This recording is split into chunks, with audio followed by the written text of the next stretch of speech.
Sekarang kita akan melihat mengenai topik ya. Topik ini sebetulnya tadi dari banyak kita diskusikan sudah ya. Jadi mungkin sangat mengingatkan kembali apa yang sudah kita diskusikan kaitannya dengan quality atau uji klinik atau riset klinik secara umum. Maka ada suatu sistem manajemen yang penting yang kita sebut sebagai quality management system. Nanti kita akan lihat di dalam quality management system ini sebetulnya apa yang dimaksud dengan quality. Apa itu quality control? Apa itu quality assurance? Kemudian kita akan melihat secara detail mengenai apa itu quality management system. Kemudian kita akan mengenal yang kita sebut sebagai KAPA, ya, nanti corrective action dan preventive action di dalam quality management system. Dari hari pertama kita sudah mengatakan prinsip GCP adalah etik dan quality. Sekarang apa itu quality? Mbak Mirna, apa itu quality, Mbak? Kalau di Jogja ini hotel, kan ada hotel quality. Yang kualitas itu yang memberikan manfaat sebesar-besarnya bagi pasien dan yang tidak memberikan manfaat sebesar-besarnya manfaat dan sebesar-besarnya tidak pada pasien dan tidak membahayakan. Itu quality. Siapa ya yang biasa, mungkin Mas Budi mesti kenal quality. Siapa quality? Mas Budi? Hah? Siapa? Iya, oh ada ya orangnya. Oke, ada quality. Apa itu quality? Mutu itu translationnya. Mutu, bermuka tua. Oke. Sesuai dengan standar. Oke. Sekarang saya akan lihat di sini. Ini gambar apa? Gambar kursi. Kalau kemudian sering beli apa? Produk online toh? Wah, ketahuan toh? Ya, terkenal sekarang ya, tahu aja. Oke, kan kita kadang-kadang memilih melalui apa? Katalog online kan? Sekarang, kalau kita mau beli produk ini, kursi, gambarnya seperti itu. Menurut Anda berkualitas nggak kursi ini? Loh, aku udah bilang tadi kita memberi online. Dari penampakan ini kira-kira menurut Anda berkualitas enggak? Enggak. Oke, kenapa tidak, Mbak Indah? Kurang apa? Iya, kebutuhan apa yang belum dipenuhi? Kurang empuk? Tidak ergonomis? Kurang apa? Apanya, Bu? Oh, kurang tangan, kurang ada tangannya gitu. Nggak ada tangannya, bawah itu kurang. Terus apa lagi yang kurang di sini? Hah?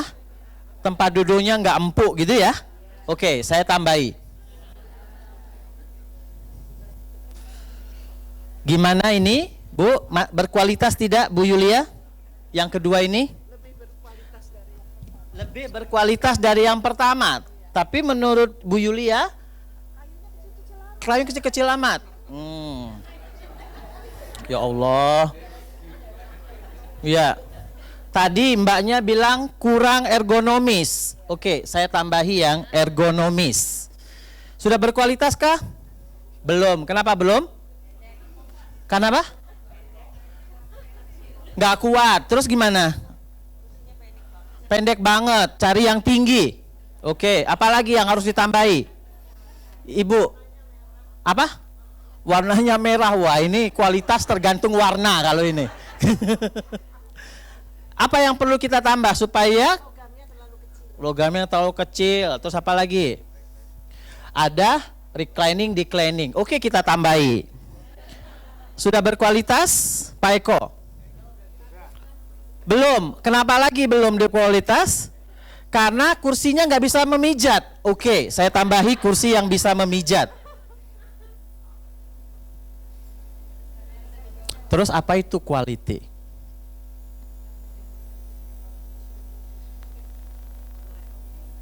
Apa itu quality? Tadi nomor 1 katanya tidak, tambahi, kurang empuk ditambahi, masih belum, tambahin lagi, masih belum, tambahin lagi, masih belum, tambahin lagi, masih belum. Apa itu quality? Sesuai kebutuhan masing-masing, beda-beda. Kenapa Bu beda-beda? Kalau prefer yang bisa mijet, yang kayu malah. Ki beda banget, mau merah gitu ya. Ya. Apa itu terus quality? Oke, sesuai standar. Standar sebuah kursi itu apa? Bisa didudukin. Betul kan? Bisa didudukin dulu. Nyaman tapi nggak bisa diduduki gimana? Betul loh? Kalau itu kursi itu sesuatu yang bisa diduduki, mana yang memenuhi kualitas? Semua. Terus kalau kita katakan bahwa kursinya harus ergonomis, mana yang memenuhi standar? Merah, mungkin yang bawah 2 itu. Betul loh? Jadi apa tadi? Quality itu adalah kesesuaian terhadap standar. Tetapi masalahnya, saya tadi tunjukkan yang nomor 1, Bapak Ibu nggak suka. Padahal kan standarnya bisa diduduki, tapi nggak suka. Kenapa? Karena tidak sesuai dengan kebutuhan dan tidak memuaskan. Betul tak? Dikasih nomor 1 nggak puas, nggak sesuai. Wong aku punya nyeri belakang punggung, suruh duduk di situ, sakit.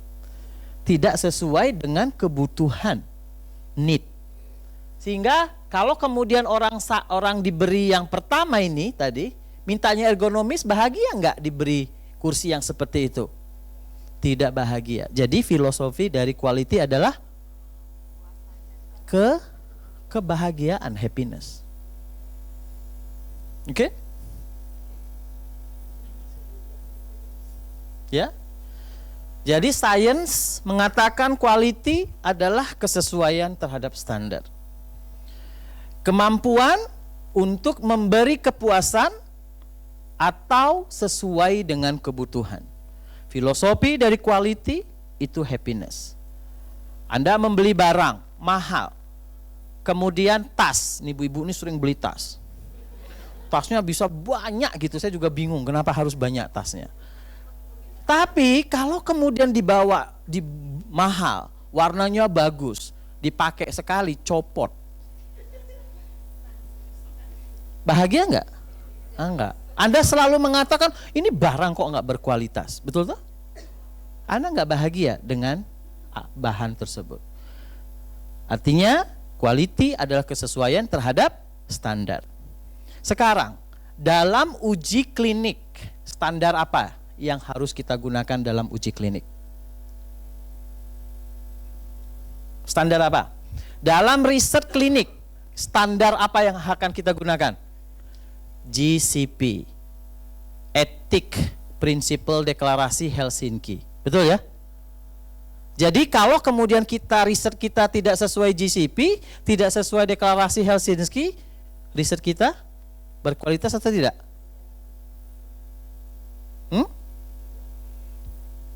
Kok alon-alon ngomongnya tidak?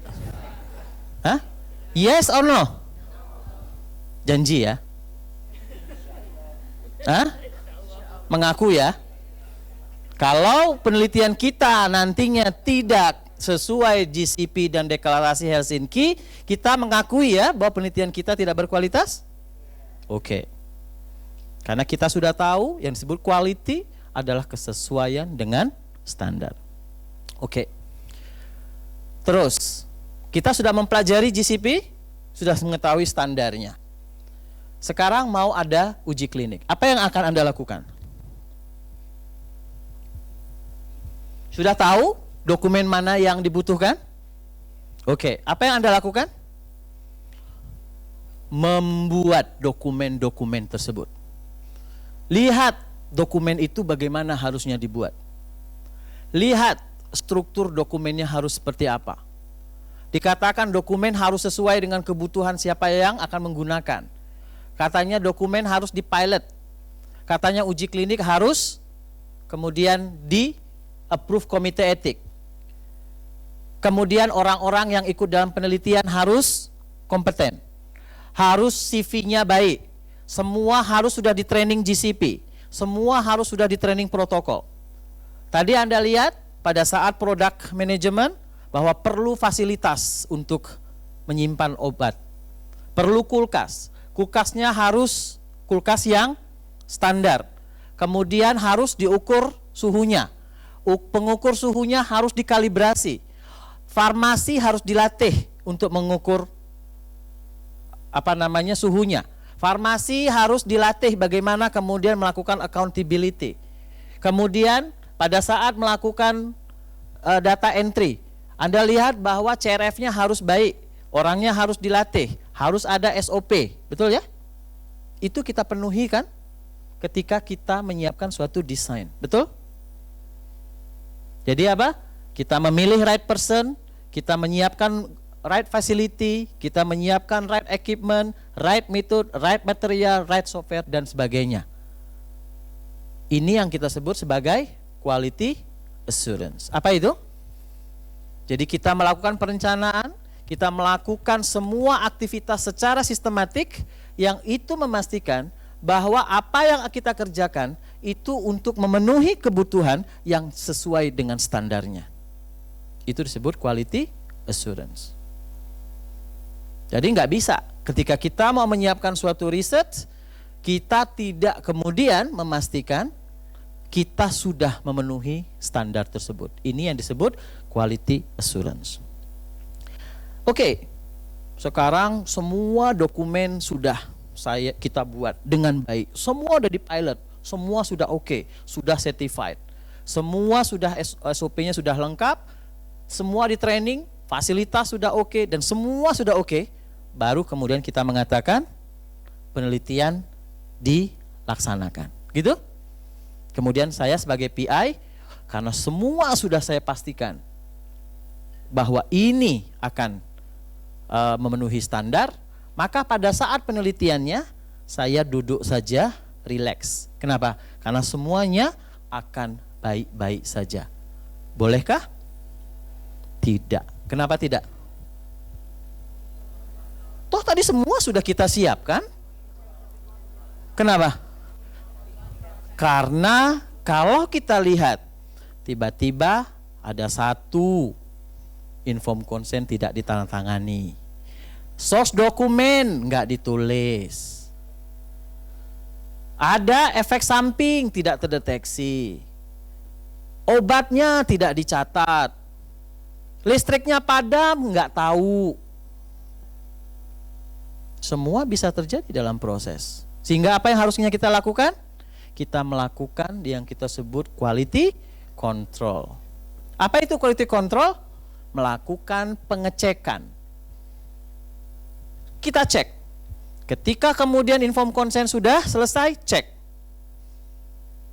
Sudah didokumentasikan belum?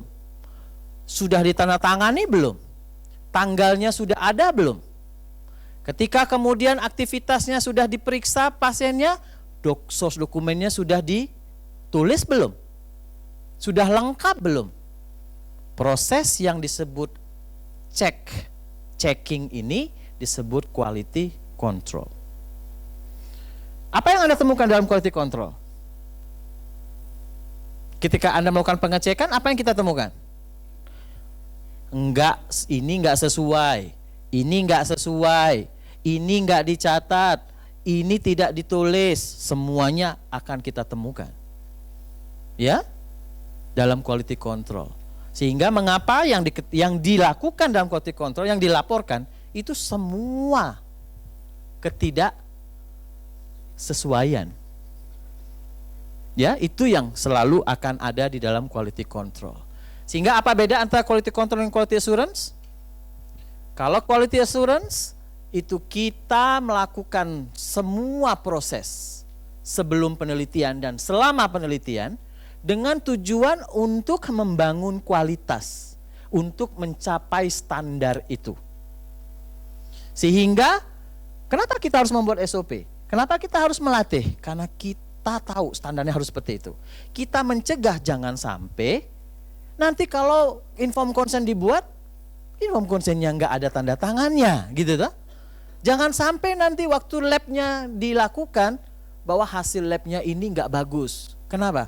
Karena kita mencoba supaya mencegah supaya tadi error atau ketidaksesuaian itu tidak terjadi. Kita sudah buat sistem dalam quality assurance. Tetapi kalau quality control itu kita cek dan recheck, metode monitor, mendeteksi yang tidak sesuai itu, yang disebut error nanti di dalam research. Error yang kita temukan ini harus kita buat actionnya.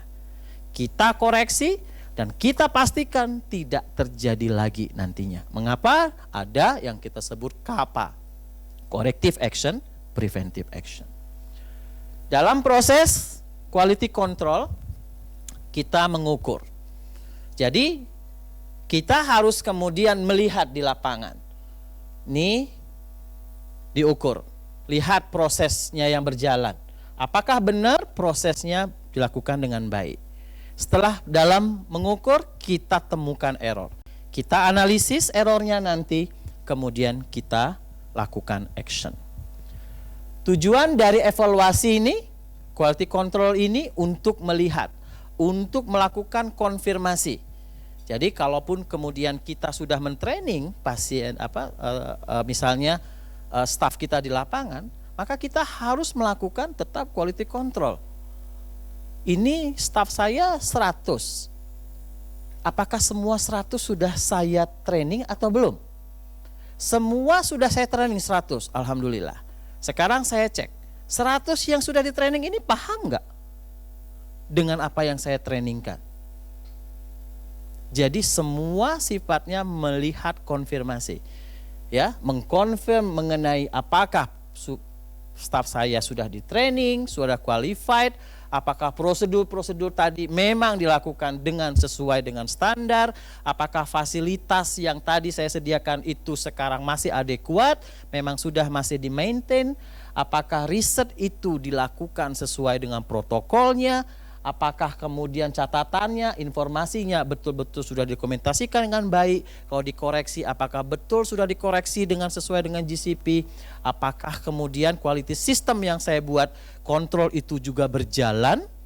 Jangan-jangan saya menyuruh teman-teman untuk melakukan monitoring, ternyata monitoringnya juga nggak jalan, atau ternyata monitoring berjalan tapi juga tidak tahu apa yang dimonitoring. Jadi harus kemudian semua dicek, dievaluasi. Di dalam proses tersebut, quality control dibagi menjadi 3 proses. Yang pertama monitoring, yang kedua audit, yang ketiga inspeksi. Monitoring itu tugasnya sponsor. Tetapi kembali lagi tadi seperti yang dikatakan oleh Badan POM, terkadang sponsor tidak mempunyai kapasitas untuk melakukan monitoring. Sehingga sponsor bisa mengontrak yang kita sebut organisasi riset kontrak untuk melakukan monitoring. Audit itu adalah dilakukan oleh auditor. Siapa itu auditor? Siapa yang menunjuk? Itu merupakan seseorang, bisa suatu badan, suatu organisasi yang dia independen, yang juga bisa ditunjuk oleh sponsor. Yang ketiga inspeksi. Tadi Anda sudah mendengar dari Badan POM. Badan POM mengatakan kami sebagai seorang regulatori di Indonesia untuk uji klinik, maka kami akan melakukan inspeksi. Ya, jadi itu merupakan kewenangan dari otoritas regulatori, inspeksi. Monitoring akan kita bicarakan besok. Audit. Apa yang dia lakukan di audit? Dia kelompok yang independen. Organisasi yang independen, bisa perorangan yang independen. Dia akan melihat semua proses yang dilakukan dalam penelitian tersebut. Seperti penelitian saya, site-nya ada 35. Tetapi yang diaudit hanya 5 site. Dia akan memilih sampel. Saya mau mengunjungi ini. Kapan dia memutuskan? Pada saat dia sudah di depan mata. Kita sebutkan saja ini 35 site kami. Oke, Dr. Jarir, saya akan mengunjungi ini. Dibuat secara random. Oke? Dikunjungi. Saya berpengalaman sekali menerima auditor banyak sekali untuk uji klinik saya.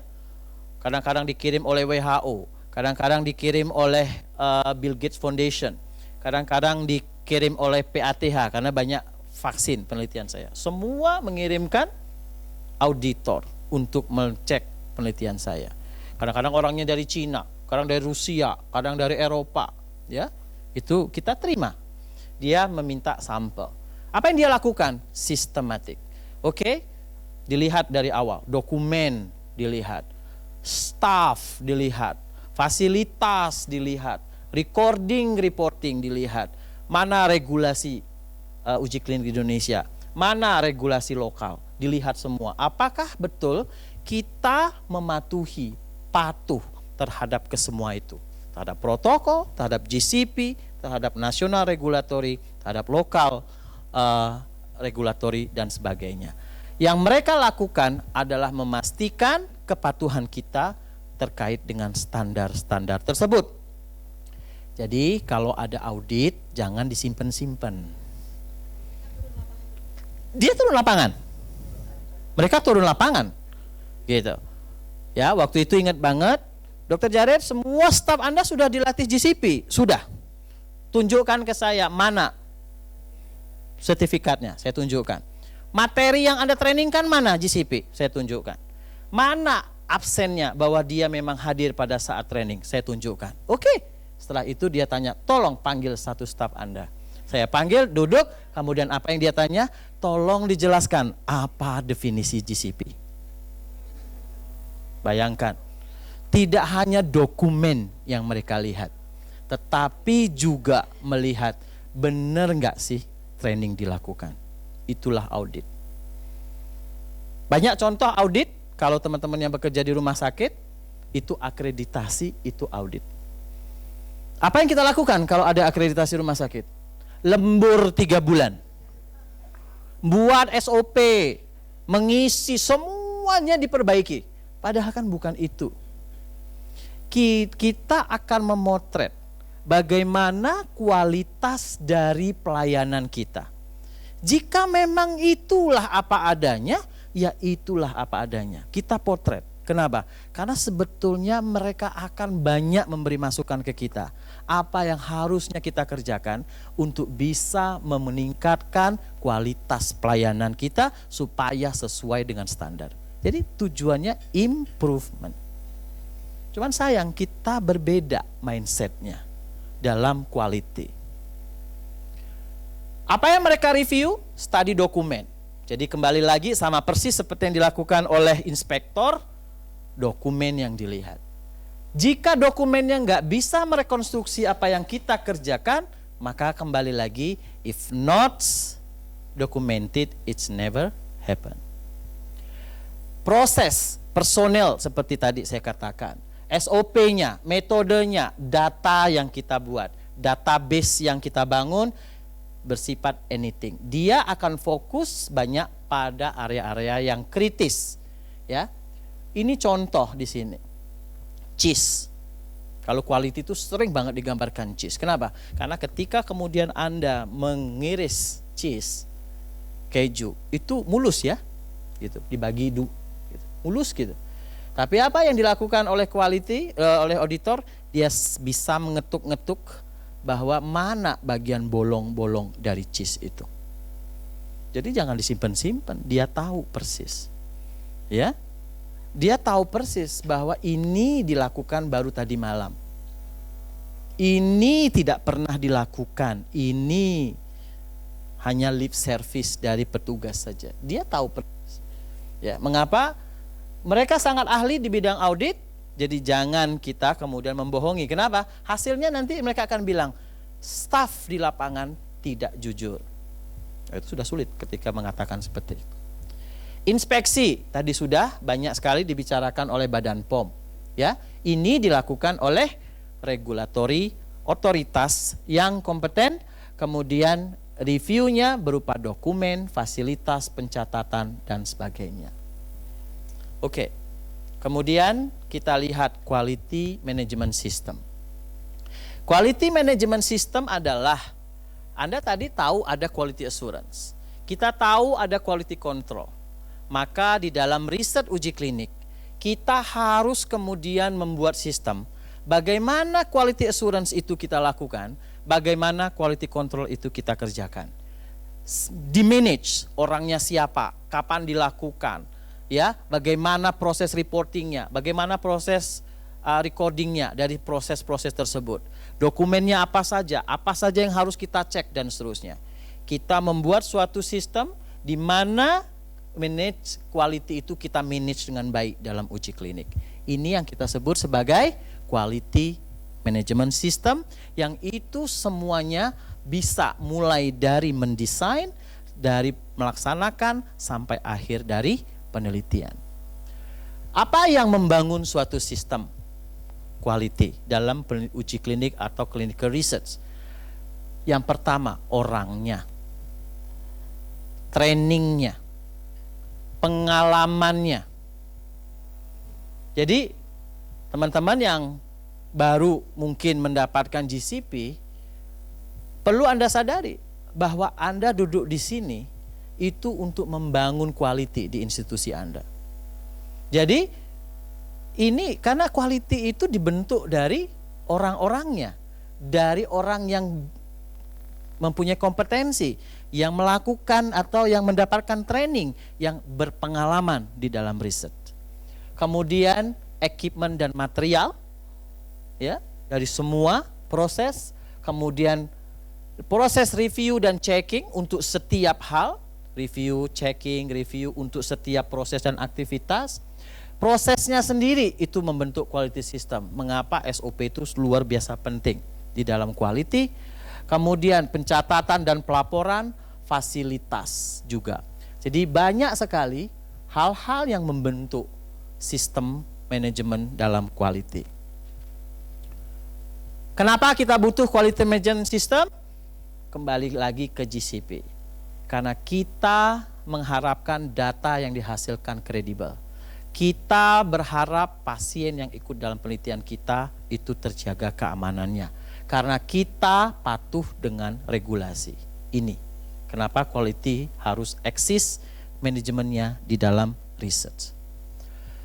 Tetapi seperti yang saya kemukakan tadi, bahwa kualitas itu coba Anda lihat, untuk membangun suatu quality management system itu butuh besar biayanya. 1.600 pasien saya dengan 700 halaman CRF. Bisa nggak kita meng-hire suatu monitor untuk melakukan verifikasi semua data di CRF terhadap source dokumen? Mahal. Maka kemudian pendekatannya adalah risk-based approach. Ini baru. Ya, saya katakan tadi ini ya besar perubahannya di dalam GCP 2016 adalah bahwa QMS-nya itu menggunakan risk-based approach. Jadi dia mengidentifikasi proses yang kritikal, data yang kritikal, yang mana yang disebut kritikal, yang bisa membawa dampak pada patient safety dan data quality.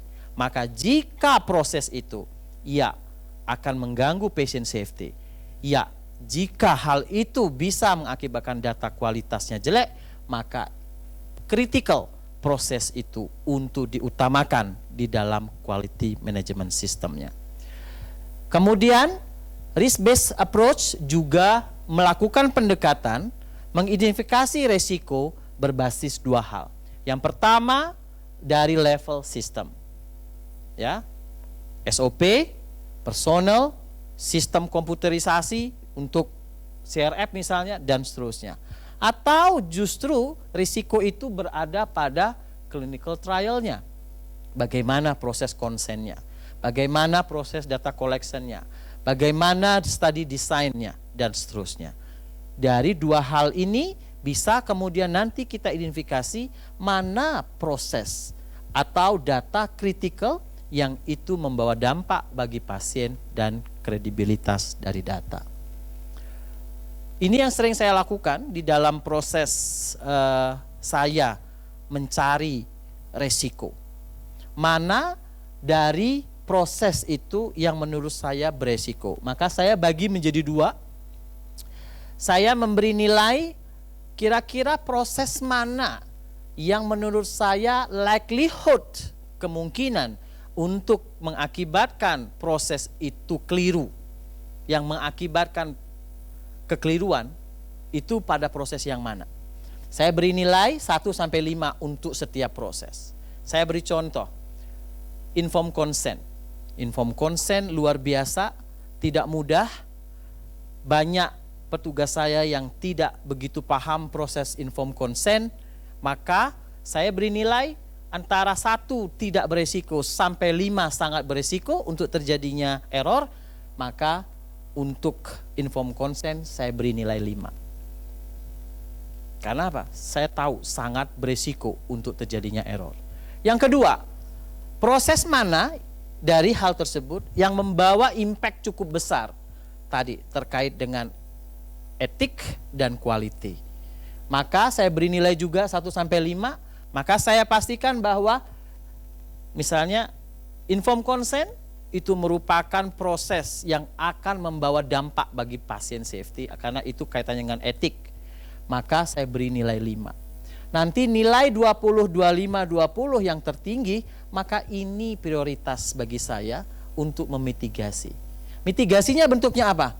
Mungkin saya membuat SOP-nya harus lebih baik. Mungkin semua staf saya harus face to face melakukannya, simulasi sehingga benar-benar bisa. Mungkin monitoringnya akan saya lakukan ketat, setiap kali kemudian ada kejadian informed consent langsung dicek, checklist semuanya sudah lengkap dan seterusnya. Jadi saya akan memitigasi supaya error itu tidak terjadi. Jadi mitigasi bisa macam-macam untuk mencegah supaya hal itu tidak terjadi, mulai dari kita mengamandemen protokol, mungkin melakukan monitoring plan yang sangat ketat, mungkin kita melakukan agreement dengan staf kita bahwa dia yang harus mengerjakan hal itu, dan sebagainya dan sebagainya. Mungkin training lagi dan seterusnya untuk memastikan bagaimana proses itu, mitigasi dari risiko itu bisa saya turunkan. Sekarang ada example nomor 1. Sama persis seperti yang tadi pagi. You discover bahwa 40 konsen di review, 12 dari 40 tidak ada tanda tangan dan tanggal. Apa yang Anda lakukan?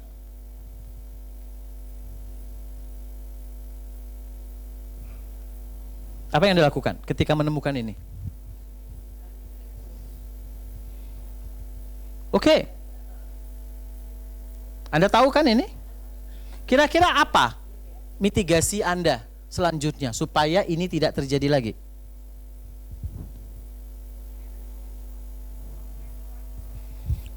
Training lagi.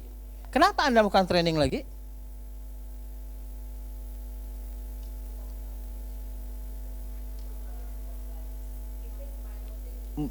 Mungkin compliant terhadap SOP-nya. SOP-nya yang ditrainingkan. Anda harus juga jelas, ditrainingkan tuh yang mana. Ya? Kenapa Anda memutuskan untuk mentraining SOP?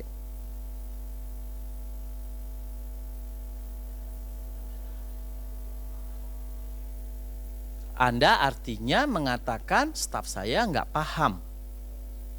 Dari mana Anda tahu bahwa staf Anda nggak paham?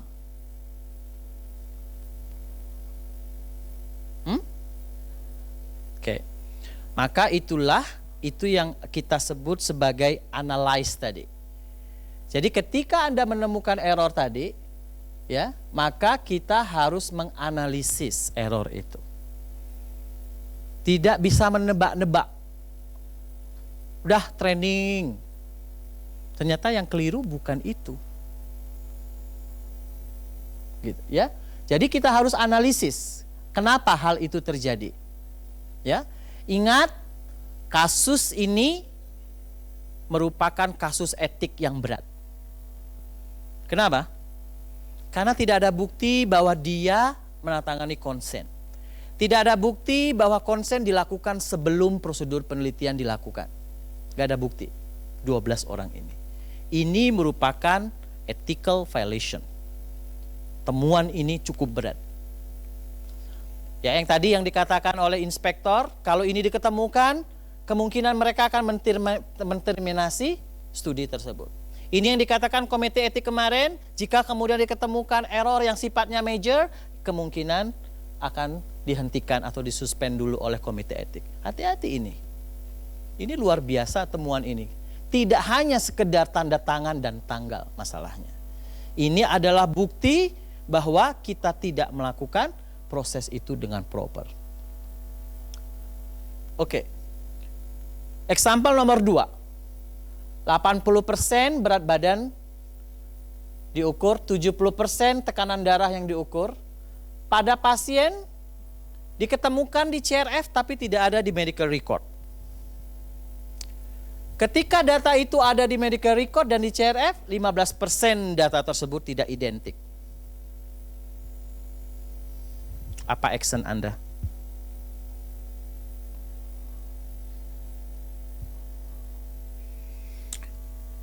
Banyak sekali error itu sulit sekali untuk kita koreksi. Yang tadi tidak bisa dikoreksi. Ini bisa dikoreksi yang bawah. Oke, CRF-nya diganti. Ya toh? Dikoreksi datanya biar sama dengan source dokumen yang di atas. Apa yang akan dilakukan? Dan ini sudah terjadi sebulan yang lalu. Bisa dikoreksi? Kenapa kesalahan ini terjadi? Kenapa datanya ada di CRF tetapi tidak ada di medical record? Apa menurut Anda yang terjadi di sini? Hah?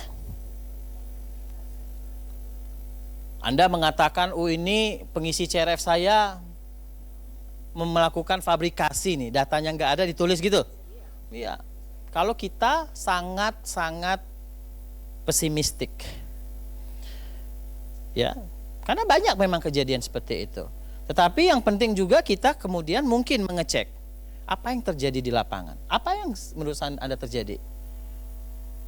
Ternyata dokternya nggak paham bahwa harus ditulis dulu di medical record baru dimasukkan ke CRF.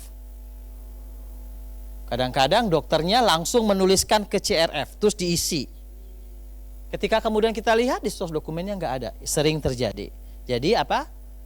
Misunderstanding antara mana yang disebut CRF, mana yang disebut source dokumen. Sering terjadi.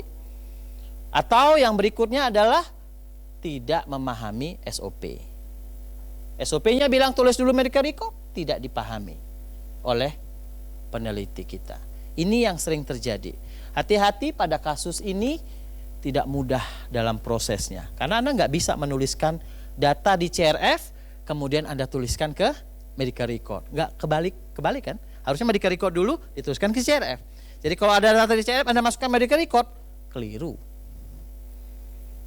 Nggak bisa dibalik seperti itu. Oke? Ini tidak mudah dalam koreksinya, tetapi Anda harus menemukan apa yang menjadi penyebab dari masalah itu. Ya.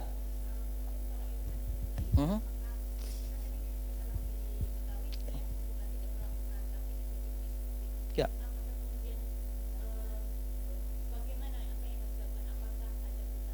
Berita acara not to file bahwa pada kasus ini setelah diidentifikasi masalahnya adalah ini selesai. Ini nggak bisa dikoreksi lagi. Nanti biarkan kemudian dalam analisis kita ketahui, kita sebutkan saja bahwa sekian persen data tersebut ada di CRF tapi tidak ada di source dokumen. Kita harus sebutkan secara jelas di dalam laporan ketika itu masuk ke komite etik laporan, atau ke di akhir misalnya datanya masuk ke Badan POM, ke regulatory. Oke. Nah, yang kita temukan adalah error. Ya toh, non-conformant. Error ini, error itu, ya. Adalah error itu ada perbedaan sebetulnya apa yang kita harapkan dengan apa yang kita lihat di lapangan. Itu error. Ya, adalah diketemukan biasanya dalam proses QC, audit dan inspeksi. Jadi sering gitu ada monitor, staf di lapangan bilang, "Dok," telepon ke saya, "Dok, itu monitor itu kok selalu mencari-cari kesalahan ya?" Loh, tugasnya memang itu mencari kesalahan. Gitu. Kalau sudah baik nggak akan dilaporkan, ini sudah baik gitu nggak. Tugasnya kan mencari error. Sama kalau kemudian kita diskusi dengan teman-teman Badan POM. Badan POM itu kalau datang ke sini tuh selalu yang dicari-cari kesalahan. Kayak polisi, ini salah. Lah ya memang proses quality control.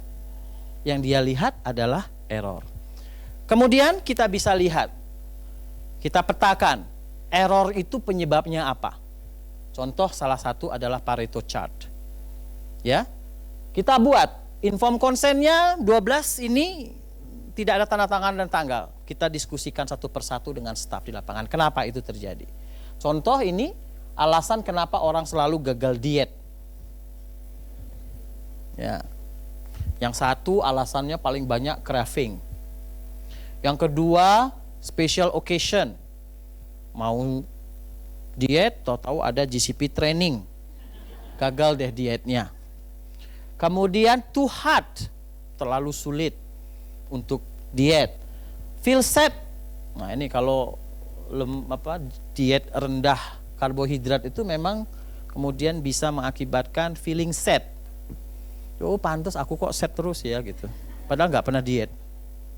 Kemudian boring, nonton TV nggak ada kelitian gitu. Kita buat mana yang paling tinggi, itu dulu yang kita mitigasi penyebabnya. Kenapa? Karena mungkin saja kalau kita sebutkan training, ternyata training itu gara-gara cuma di sini ketidakpahaman. Maka kita tidak bisa mendeteksi bahwa sebetulnya error itu terjadi bukan karena tidak paham, tetapi karena SOP-nya nggak jelas. Itu masalahnya kadang-kadang. Kita harus mampu mendeteksi itu. Atau kita menggunakan tools yang lain yang disebut root cause analysis tool yang dikenal sebagai Ishikawa chart atau fishbone chart. Ini problem keluar error. Apakah karena proses? Apakah karena orangnya? Apakah karena equipmentnya? Apakah karena SOP kita? Apakah karena macam-macam? Lihat di mana letak kesalahan itu sehingga muncul isu error itu. Ketika kita mampu mendeteksi root cause analysis, melihat mana yang menjadi penyebab utamanya, maka action yang kita lakukan itu akan mencegah error itu tidak terjadi lagi. Tetapi kalau kita tidak mampu melihat root cause analisisnya, maka intervensi yang kita berikan sudah mahal, sudah lama, time consuming, besok error terjadi lagi. Karena kita tidak tepat dalam menganalisis root causanya. Sehingga tadi kita analisis errornya, apa penyebabnya, apa efeknya, lihat. Membuat corrective actionnya, membuat preventive actionnya. Preventive action inilah yang tadi harus melihat root cause analysis. Ini yang kita sebut KAPA. Setelah KAPA itu kita lakukan, apa yang kita lakukan? Kita melihat apakah error terjadi lagi. Jika tidak, maka efektif KAPA yang kita lakukan. Ya. Nah, berapa persen error yang kita terima di dalam uji klinik atau riset klinik?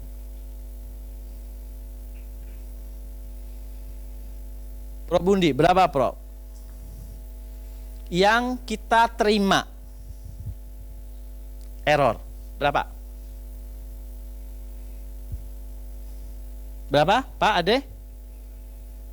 0,01 itu berapa? 1%. Oke, kita lihat bagaimana jika 1% error terjadi di kehidupan di Perancis. 14 menit tanpa air dan electricity. 50.000 parcel hilang dari postal service. 22 bayi lahir jatuh dari tangan bidan. 600.000 lunch terkontaminasi bakteri dan 3 bad landings pada Paris Airport. Hanya jika kita mentoleransi adanya 1% error. Jadi berapa error? 0 error. Inilah. Jadi zero defect itu harus menjadi attitude kita dalam research. Kita tidak mentoleransi adanya error. Tetapi percayalah error akan terjadi. Betul toh? Sehingga yang paling penting di sini apa? Bagaimana kita mampu mendeteksi error secara dini, melakukan root cause analysis dengan benar, memitigasinya dengan cepat, membuat kapanya dengan baik, kemudian me-improve setiap hari error-error yang terjadi. Inilah quality improvement itu. Merupakan kunci dari proses quality. Sehingga kita jangan menunggu monitor dulu datang. Jangan menunggu audit dulu datang. Jangan menunggu inspeksi dulu baru datang untuk mengetahui kita terjadi error. Tetapi kita sebagai peneliti harus melakukan monitoring sendiri, membuat sistem quality sendiri, melakukan quality control sendiri untuk seluruh aktivitas yang kita lakukan dalam riset. Sehingga error kita bisa deteksi secara dini. Mau inspeksi mau datang kapanpun, mau monitor datang kapanpun, mau auditor datang kapanpun, kita siap. Kenapa? Karena kita selalu bekerja untuk mencapai quality. Ini kunci dari sukses dari suatu uji klinik. Implementasi quality management system di dalam penelitian tidak garansi error itu free. Tetapi mendeteksi secara dini, kemudian mencegah supaya tidak terjadi lagi, itu kuncinya. Quality cost money. Anda bisa bayangkan, untuk bisa menghasilkan suatu riset yang quality assurance dan quality control dengan baik, maka butuh biaya tinggi. Tetapi percayalah, poor quality itu cost a fortune. Anda bisa bayangkan bagaimana ketertinggalan Indonesia dalam teknologi. Tadi sudah dikatakan Indonesia selalu tidak dilirik oleh negara-negara lain untuk sponsor untuk melakukan uji klinik. Kenapa? Karena semua yang kita lakukan poor quality. Poor quality cost a fortune. Kemudian ini ISO di dalam proses, langkah dalam proses quality. Pertama kita mencoba membangun quality. Tadi quality assurance. Kemudian kita lakukan risetnya, jangan lupa quality control, kita improve dengan KAPA dan terus menerus itu kita lakukan. Sampai di akhir penelitian kita zero error. Ya, saya ingat banget pertama kali saya melakukan uji klinik, error saya ratusan. Di akhir itu nol. Tidak ada. Ini yang diinginkan oleh suatu uji klinik, bahwa kita menunjukkan kita membangun kualitas di dalam riset. Oke, ada pertanyaan? Silakan. Pak Itop, untuk meminimize errors, Ya. kita harus betul-betul menyiapkan semua SOP. Dan tadi disampaikan berkali-kali bahwa semua itu harus diuji cobakan, dipilotkan. Tidak hanya SOP ya? Tidak hanya SOP. Semuanya aturan-aturan itu. Pengalaman dari Pak Itop, berapa lama? 1 tahun. Wah. Dan itu Kenapa saya sebut 1 tahun? Karena saya melakukan riset di daerah di mana tidak pernah sama sekali riset itu dilakukan. Saya butuh waktu yang lama. Tergantung dari non sewu pinter bodohnya si SDM-nya, Bukan. atau pemahaman, atau sulit mudahnya aturan kita atau apa? Karena rigidnya GCP. Makanya butuh waktu lama untuk membangun sistem. Ya, bukan. Kenapa? Karena saya percaya kok semua orang itu mampu. Hanya bagaimana kita melakukannya itu dan memahami bahwa standar itu harus kita kerjakan. Yang sulit adalah semua kita paham, tetapi ternyata sistem tidak mensupport. Ini yang sulit kadang-kadang untuk bisa menerapkan GCP tersebut. Sehingga GCP ini memang harus diinstitusikan. Institusi itu harus memahami GCP. Sehingga dia membangun quality assurance di dalam institusinya.